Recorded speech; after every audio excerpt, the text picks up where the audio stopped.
Dapat tinuturo sa school na masama ang extrajudicial killing, masama ang red tagging, masama si Marcos, marami siyang human rights violation. I disagree. Nung panahon... Okay. I am my time. We should not. Attorney Gadon, It's still my time. It's still my time. It's still my time. It's still my We time. should not use this It's still my time. against the Marcos. It's still my time. It's still my time. Wala kang... We'll go back It's to still my Attorney time. Espiritu first my to time. finish his Joma, 20 It's still my time. seconds. It's still my Yeah. time. Don't be rude. Attorney Espiritu. I agree na hindi dapat binababaan ang age of criminal responsibility. I disagree na dapat parusahan ang mga magulang. Tandaan natin ang krimen dito sa baba ng ating lipunan sa mga mahirap ay dahil sa social problems na create ng ating lipunan. And I also agree na dapat bigyan natin ng tamang value sa mga kabataan.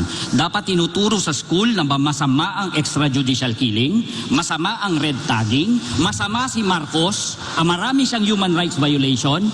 I disagree. Nung panahon... Okay. I am my time. We should not. Attorney Gadon, We should not use this It's still my time. It's still my time. It's still my time. It's still my We time. should not use this It's still my time. against the Marcos. It's still my time. It's still my time. Wala kang... We'll go back It's to still my Attorney time. Espiritu first my to time. finish his Joma, 20 It's still my time. seconds. It's still my Yeah. time. Don't be rude. Thank you. Attorney Espiritu, you have your 20 seconds left before you were interrupted. Dapat tinuturuan natin ang kabataan na respetuhin ang buhay, ang human rights, respetuhin ang buhay ng lahat at hindi dapat pumapatay ang ating mga gobyerno. At hindi nagnanakaw ang ating gobyerno. Diyan tayo magkakaroon ng mga mabuting henerasyon ng kabataan. Thank you. Attorney Gadon, you have 45 minutes for your interpellation. Yes. Yes, Attorney Gadon, you may now interpolate with Attorney Espiritu. 45 seconds. Yeah, palagi na lang pinopoint out niya, palagi nilang sinasabi yung human rights violations ni Marcos. Unang-una, sino ba ang nagpapatay dun sa mga NPA na gustong sumurrender? Di ba si Joma? Bakit ninyo sisihin si Marcos? Attorney Isa pa. Espiritu, you have 30 seconds Sino for your bang bumomba rebuttal. sa Plaza Miranda? Yes. Ha? Sila Joma. Okay. I'll go by the Bakit nyo record. isisisi kay Marcos I thought yun? it's my time.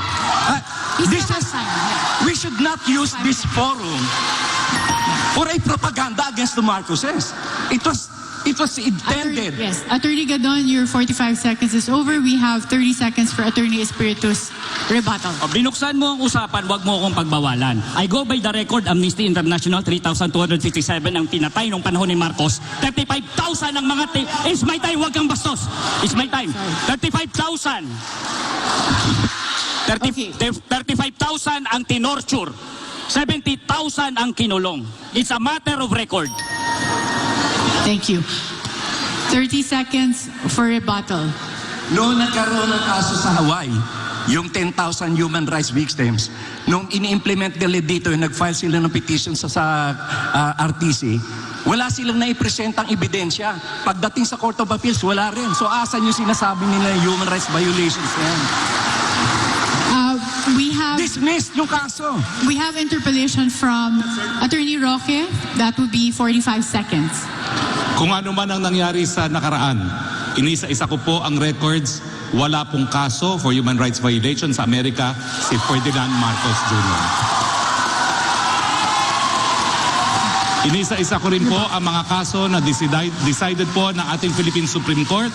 Totoo po, co-administrator si Ferdinand Bobong Marcos, wala pong kaso na siya mismo nagnakaw.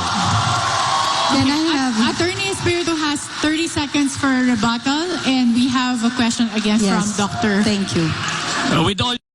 You have the time. You have the opportunity, Attorney Espiritu, for a 30-second My microphone is being silenced all the time when I do my rebuttal. Can I be able to continue Yes, without Attorney. my microphone being turned off? Yes, Attorney Espiritu. Okay, with all due respect to Attorney Harry Roque, I know your history. You were anti-Marcos before. You were for human rights before.